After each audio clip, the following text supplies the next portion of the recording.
네, 그럼 이번에는 그 달러 가치에 대해서 질문을 드리면은요. 사실 달러가 장기적 하향 추세로 들어갔다라고 이제 여러 차례 말씀을 하셨죠. 또 그런 많은 전문가들도 그렇게 얘기하고 있고요.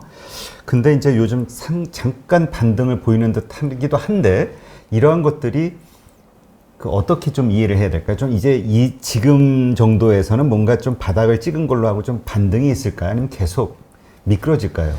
달러 가치가 이제 뭐 달러 지수라고 주요 선진국 통화에서 그러는데 네. 그래서 뭐 3월 달에 103까지 갔다가 최근에 92대까지 떨어졌어요. 그리고 지금 93.5 이 안팎에서 움직이고 있는데 단기적으로는 달러 가치가 많이 반등했고 그다음에 글로벌 금융시장이 불안해지면은 달러 수요가 좀 늘어나거든요. 그래서 이런 측면에서 보면 단기적으로는 달러 가치가 좀 오르라 보고 있습니다. 네, 그런데 저는 장기적으로 보면 계속 말씀드린 것처럼 앞으로 4, 5년은 달러 가치 하락 추세다. 네, 그렇게 보는 거는 미국 경제가 그만큼 좋지 않고요. 특히 미국 경제가 세계에서 차지하는 비중이 계속 줄어든다는 겁니다. 예, 작년에 세계에서 차지하는 GDP 비중이 25%였는데요. 뭐 최근에 IMF도 전망했지만 2022년까지는 미국 비중 계속 축소해요. 미국 비중 축소라는 건 달러 가치 하락이라는 겁니다. 네. 그리고 큰 흐름 보면은 달러 가치가 그동안 두 번 큰 하락 국면이 있었습니다. 85년 9월에 플라자 합의를 통해서 달러 약세를 유도했고요. 2000년 미국에서 IT 거품 붕괴되면서 달러 하락이 됐었고 지금 저는 추세로 보면 3차 달러 하락 추세라고 보고 있습니다. 네. 그래서 앞으로 뭐 멀리 보면은 달러 가치는 지속적으로 하락이다. 이렇게 보고 있습니다. 네. 근데 이제 교수님이 말씀하시는 건 이제 현재 시점에서 어떤 현상을 바탕으로 말씀을 하시는 거잖아요. 예. 근데 이제 미국 정부 입장이나 연준의 입장에서 계속 이렇게 달러 가치가 하락하는 거를 두고만 볼 수는 없는 거지 않습니까? 예. 그러면 이걸 막기 위한 그들의 어떤 조치가 나오지 않을까? 이런 예상을 하시는 분들도 있거든요. 이걸 막기 위해서. 달러 가치가 하락을 막기 위해서 뭐 조치라는 게 말로는 많이 할 수가 있겠죠. 예, 그런데 말은 경제 현실을 바꿀 수는 없고요. 예, 미국의 금리 인상입니다. 그런데 제가 명목금리보다는 실질금리가 환율에 더 영향을 주거든요. 예, 사실 뭐 우리 경제 안 좋은데요. 지금 우리나라 환율이 떨어지는 것은 원화 가치가 올라가는 것은 우리 실질금리가 미국보다 훨씬 높아요. 예를 들어서 우리 지금 10년 국채수익이 1.6%, 소비자 물가 0.4%, 우리 실질금리 1.2% 10년 국채로 합니다. 네. 그런데 미국 소비자 물가 1.5% 안팎, 10년 국채수익 0.7, 그 실질금리 마이너스입니다. 그러니까 돈이라는 게 명목금리보다는 실질금리를 따라서 움직이더라. 그래서 미국이 금리를 좀 인상하더라도 미국의 실질금리는 많이 안 오를 거라는 거죠. 네. 그래서 이런 경제 상황을 생각해 보면은 정부가 어떤 정책을 내놓더라도 달러 약세 추세는 저는 막을 수 없다고 보고 있습니다. 네. 사실 아까도 잠깐 말씀하셨지만 유럽이 그 재정 그 어떤 그 재난지원금에 대한 합의였나요? 그 네. 뭔가 있었잖아요. 네, 그게 유로 국채를 발행하는 네, 거죠. 유로 국채. 그게 합의가 되면서 재정 통합에 대한 기대감이 일어나면서 네. 그 유로화가 어마어마하게 올랐잖아요. 네. 근데 그 내면을 들어가다 보면 유럽의 경제는 지금 정말 최악이라고 할 정도로 정말 안 좋은 상황이다. 예. 그러니까 실물 경제의 상황은. 예. 그렇기 때문에 그렇게 반등했던 그런 것들이 사실은 거품일 수도 있는 거고요. 예. 이제 뭔가 이런 것들이 드러나면서 달러의 하락이 이렇게 좀 저지가 되는 그런 상황들이 나오지 않겠는가 이런 생각하시는 분들도 있거든요. 예, 단기적으로는 저지 될 거라고 보고 있는데요. 가장 중요한 거는 그 나라의 경제력이다. 세계 경제에서 앞서 말씀드렸지만 미국 비중은 계속 축소다. 예. 상대적으로 이제 늘어나는 나라가 중국이거든요. 그래서 저는 유로보다는 중국 위안화가 더 강세를 보이라고 생각해요. 최근에 우리나라 환율이 일시적으로 1160원 밑으로 떨어지는데 여기서 좀 더 오를 거라고는 생각하는데 장기적으로는 저는 뭐 아주 멀리 내다보면 4, 5년 후에는 우리가 900원 초반도 갈 수 있다고 보고 있거든요. 네. 달러 약세, 위안화 강세다. 예, 그리고 우리나라 환율 보면 중국 위안화하고 상관관계수가 굉장히 높아지고 있거든요. 예를 들어서 국제결제은행 BSI라고 그러죠. 거기서 실질 실환율을 계산해가지고 매월 발표하는데요. 실질 실환율 계산할 때 중국 비중이 우리나라 원화환율 실질 실환율 계산할 때 중국 비중이 33%입니다. 미국 비중 13%밖에 안 돼요. 일본 10%밖에 안 됩니다. 네, 그래서 장기적으로 보면 달러 약세, 유로는 조금 강세, 중국 위안 큰 폭 강세, 원화 강세, 저는 그렇게 보고 있거든요. 네. 근데 그 중국의 입장에서는 수출을 해야 되기 때문에 수출 경쟁력이 갖춰져야 되기 때문에 인위적인 뭐 절상도 하고 그러지 않습니까? 아니, 절하를 하는 거죠. 네. 예. 그 환율을 낮추려는 노력을 하지 않나요? 중국이 이제 수출보다는 중국이 내수 중심으로 성장할 거죠. 소비 중심으로. 그러니까 소비 중심으로 성장하려면은 중국 위안화 가치가 올라야 돼요. 예. 그러니까 중국 경제 구조 변화가 크게 바뀌고 있다는 거죠. 사실 중국 수출 비중 별로 중국 GDP에서 별로 갈수록 줄어들고 있습니다. 예. 중국이 이제 소비 중심으로 성장하면서 같이 위안화 가치가 오를 거라는 거죠. 사실 우리가 몇 달 전까지만 해도 올 초까지만 해도 이 중국이 그 인위적인 절하, 위안화의 절하를 통해서 예. 그 환율 조작을 하는 거 아니냐 수출 때문에 이런 거에 대한 염려들이 많이 있었잖아요. 지금 최근에는 환율 그렇게 인위적으로 조작한 적은 없는 것 같습니다. 아니 그러니까 그런 우려, 예, 우려요. 우려가 예. 있었는데 지금 오히려 절상하는 거 아니야? 막 이런 예. 얘기들이 많이 나오더라고요. 계속 강세를 띄우니까. 예. 그러니까 중국 경제가 구조적으로 그동안 수출 투자가 경제 성장을 주도했는데 이제 소비가 경제 성장을 주도한다는 거죠. 예. 이런 것들이 어떤 자연스러운 어떤 시계열상의 흐름인가요? 아니면 이 미중 무역 갈등에 의해서 중국이 어떤 정책적 판단에 의해서 내수를 빨리 더 키우게 되는 건가요? 정책적 판단이라고 볼 수가 있죠. 중국의 경제 성장을 위해서. 정책적 판단이고 이게 큰 추세라고 볼 수가 있어요. 중국의 1인당 국민소득이 작년에 $10,000를 돌파했거든요. $10,000 돌파하면 소비가 그냥 중국이 정책을 어떻게 쓰든지 소비가 계속 늘어나는 거죠. 그래서 중국이 과거에는 투자, 수출이 경제 성장에 기여했는데요. 앞으로 소비가 경제 성장에 굉장히 기여를 하면서 중국 경제가 환율에 받는 영향은 상대적으로 줄어들 거라는 겁니다. 네. 그러면 우리 같은 경우는 수출로 먹고 살아야 되잖아요. 네. 그러면 갈수록 뭐 말씀하신 대로 900원대까지 갈 수도 있는 그런 환경이라면 점점 우리 경제에는 어려워지는 거 아닌가요? 근데 달러 약세고 다른 통화는 다 강세라는 겁니다. 그러니까 최근에 우리 원화보다도 유로 가치가 더 올랐고 엔화 가치가 더 올랐거든요. 그러니까 우리가 유로나 일본으로 수출하는 데는 중국으로 수출하는 데는 전혀 문제가 없죠. 단지 미국으로만 수출하는데 환율이 떨어지면 문제가 있죠. 근데 미국 수출 비중이 2000년에 21%였어요.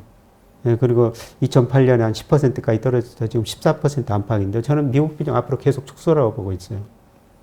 예, 그게 중국 비중, 그 다음에 특히 아세안 비중 수출이 계속 늘어나고 있거든요.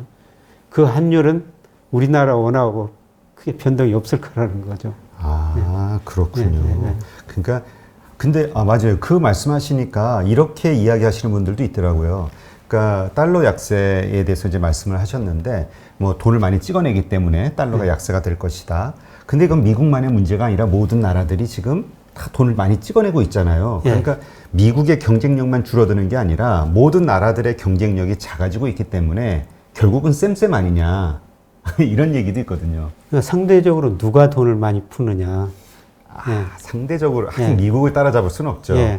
그러니까 지난 3월, 6월 달에 미국이 3조 달러 풀었지 않습니까? 네. 사실 그게 이제 한일 전쟁의 본질인데요. 2008년 미국이 위기가 오면서 한 해 동안 돈을 버는 돈을 2배 찍어놨거든요. 네. 미국이 돈 푸니까 달러 가치 떨어지고 엔화 가치, 유로 가치 오르니까 뒤따라 일본 중앙은행, 유로 중앙은행이 돈을 풀었거든요. 근데 이번에 또 미국이 돈 푸니까 유로 가치, 엔 가치 오르니까 미국 중앙은행도 유럽 중앙은행도 그 돈을 풀 수밖에 없죠. 근데 상대적으로 미국이 훨씬 더 많이 풀고 있다는 것이죠. 그 스티븐 뭐였죠? 그때 박사. 스티븐 로치. 스티븐 로치 박사 교수. 그분이 그래서 30% 그때 달러 가치가 하락할 것이다. 그렇게 볼 수 있겠군요. 근데 이 환율에 대한 이야기를 좀 나누다 보니까 일본의 경우가 좀 궁금하거든요. 일본이 이 아베 수상이 물러나게 된 것이 지금 일본의 지금 대내외적인 경제 환경이 너무나 지금 난맥이 껴있다 이런 얘기도 있거든요. 그 가운데 하나가 이제 뭐 진짜 뭐 돈을 더 찍어낼 수 없는 그런 뭐 위기 상황 뭐 이런 얘기도 있고요. 일본에 대한. 일본 경제는 사실 굉장히 어렵죠. 2분기 GDP가 급락하다 보니까 올 2분기 일본의 명목 GDP가 1995년 수준입니다. 엄청 떨어졌네요. 25년 전 수준이에요. 일본 경제가 지난 20년 동안 왔다 갔다 제자리 걸음하다가 또 이제 제자리로 돌아갔다는 거죠. 일본 경제는 그만큼 어렵습니다. 그래서 일본 뭐 경제를 유동성 함정에 빠졌다. 그러니까 일본이 아무리 금리를 내리고 돈을 풀어도 소비 투자가 안 늘어나고 물가가 최근에 조금 올랐다가 다시 정체되고 있거든요. 네. 그러니까 일본은 조금 우리가 다른 나라 경제하고 달리 봐야 됩니다. 근데 요새 저 가끔 언론에 보시면 세계 경제가 일본화 되는 거 아니냐. 예, 그런 이야기도 나오는데요. 예, 그만큼 이제 돈을 풀어도 소비 투자가 안 늘어나니까 이런 이야기까지 나오는 거죠. 근데 일본 경제는 지난 25년 동안 정체예요. 근데 그런 상황에서 아베 수상이 물러나면서 왜 나오는 흥미로운 뉴스는 그 워렌 버핏은 거의 일본에다 투자를 하고 또 이제 더 이상 아베 수상처럼 아베노믹스 같은 그러니까 돈을 막 찍어내는 일은 좀 쉽지 않을 거 아니냐 이런 어떤 기대감들이 일어나는 것 같거든요. 예. 그래서 일본이 뭐 새로운 정책 방향을 모색할 텐데요. 이미 쓸 거는 다 했어요. 정부가 돈 엄청 써가지고 GDP 대비 정부 부채가 230%. 예, 그 다음에 지금 마이너스 금리까지 도입했죠. 일드 커브 컨트롤까지 도입했죠. 이미 대정정책, 통화정책 쓸 만큼 다 썼는데요. 예, 결국은 일본 가계가 지금 돈은 많거든요. 네. 우리나라는 가계 금융자산이 가계 부채보다 2.1배 정도 많은데요. 일본은 4.5배가 많아요. 맞네요. 예. 더블이네, 더블 이상이네요. 예. 그래서 일본 가계가 지난 20년 넘게 디플레에 빠져서도 견딜 수가 있는데요. 문제는 일본 가계가 소비를 해야 된다는 것이죠. 아, 소비를 안 하고. 그런데 제가 경제를 지금 40년 가까이 공부하고 있습니다만 경제의 모든 비밀은 인구, 사람이 있다고 생각하는데요. 나이가 들면은 줄이고 살 수밖에 없어요. 일본이 엄청 고령화 됐지 않습니까? 그렇죠. 뭐 대표적으로 우습게 이야기입니다만 일본의 상속받는 평균 연령이 67세라는 겁니다. 그 67세 받은 할머니, 할아버지가 상속받아가지고 그 돈을 채권 투자하겠어요? 주식 투자하겠어요? 그냥 은행에다 돈 맡겨놓고 좀 쓰다가 또 나머지 상속시켜주는 거죠. 그러니까 결국 일본 사람들이 가게들 소비를 해야 되는데 그 인구 고령화되다 보니까 소비를 그렇게 안 하니까 일본 경제가 뭐 GDP가 95년 수준에서 정체되고 있다는 거죠. 네, 그렇군요. 그러면 지금 이 시점에서 이렇게 이제 환율의 가치가 이제 돈의 가치가 점점 떨어지는 이런 시점에서 이제 부의 저장 수단으로 뭐 레이달리오도 그랬고 뭐 교수님도 여러 차례 반복하셨는데 금을 사야 된다 말씀을 하셨잖아요. 근데 이제 사실 2,000선을 돌파했다가 2,000달러 선을 돌파했다 지금 뭐 1,900대 여기서 지금 오고 왔다 갔다 하는데 이 상황을 어떻게 보시나요? 저는 뭐 금값이 2,000 넘을 때는 좀 줄이시라고 파시라고 특히 올 뭐 3분기 4분기에 돈 쓰실 분은 금 다 팔아라 이런 말씀을 드린 적이 있는데요. 근데 장기적으로 저는 상승 과정에서 조정이다 이렇게 보고 있거든요. 금값을 결정하는 가장 중요한 게 달러예요. 네. 달러 가치가 앞서 말씀드렸지만 저는 앞으로 4, 5년 동안 추세적 하락이다. 달러 가치가 떨어지면 상대적 금값을 오를 수밖에 없고요. 그 다음에 전 세계가 계속 말했지만 유동성을 엄청 풀고 있거든요. 그 다음에 이게 언젠가는 모르지만 결국은 인플레가 한번 올 거거든요. 네. 저는 2023년 무렵이 인플레가 시작될 시기라고 보고 있어요. 아, 그래서 그때까지는 연준도 예상이 되기 때문에 안 하고 그러면 인플레가 오면 또 금 해지 수단이거든요. 네.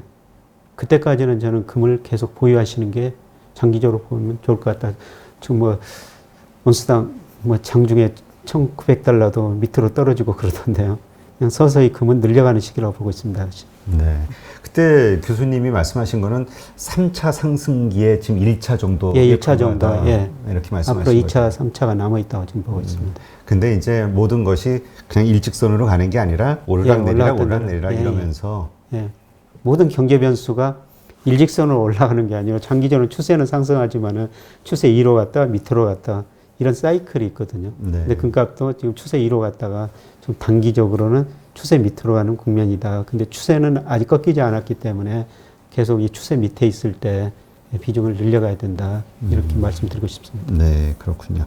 그러면 지금 금을 투자하는 방법과 관련해서 저희가 이렇게 댓글들을 보니까 그래도 좀 많이 혼란스러워하는 것 같아요. 한국의 왜 금 현물 거래소인가요? 그 KRX? 예. 예, 거기를 통해서 구매하는 게 낫다. 현물을 사는 게 낫다.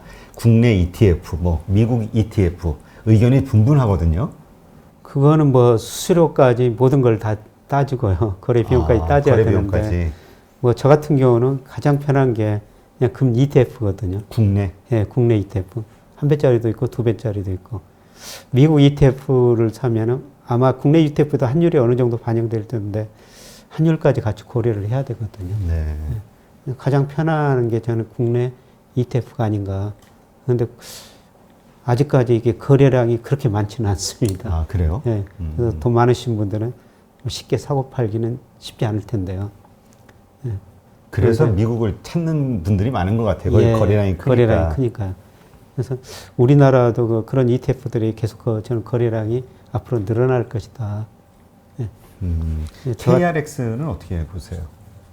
뭐 거기서도 금 투자하시는 게 좋을 것 같은데요. 뭐 소액 투자로 언제든지 뭐 1g도 살 수 있고 그러는 거거든요. 그렇군요. 그다음에 은행에다가 금 관련 펀드도 꾸준히 드실 수가 있고요. 그다음에 제가 변액보험을 들었는데 예, 저는 그동안 금 비중을 조금 높여놨었거든요. 아, 예. 근데 변액보험 수익률이 상당히 좀 좋더라고요. 아, 변액보험 자체에서. 예, 변액보험 자체에 대해서도 여러 가지 상품을 자기가 조절할 수 있게 돼 있거든요. 네. 아, 그렇군요. 그 다양한 어떤 그 루트를 통해서 투자와 관련된 어떤 기회가 있을 때는 예. 교수님은 일단 금 쪽에다가 일단 베팅을 많이 하셨군요. 예, 그렇습니다. 네. 근데 뭐 7월까지는 비중이 높았는데 네. 지금은 비중이 전체 자산 중에서 많이 낮춰놨습니다. 그럼 교수님이 이렇게 그러니까 뭐 어느 정도는 또 많이 좀 오르면 수익 실현했다가 다시 또 떨어지면 다시 또 재매입하고 이렇게 하시나요? 예. 그러니까 원래는 장기적으로 추세 상승이니까 계속 가지고 있어야 되는데 네. 예, 저 나름대로 모든 경제 변수 예측 모델을 만들었거든요. 예, 거기에 따라 가지고 조정금이 나오면 비중 좀 줄였다가 늘렸다 이런 식으로 자산을 저는 운영하고 있습니다. 네. 그런 어떤 실력이 안 되는 분들은 그냥 보유하고 가만히 있으면 되는 거죠. 그렇죠. 예.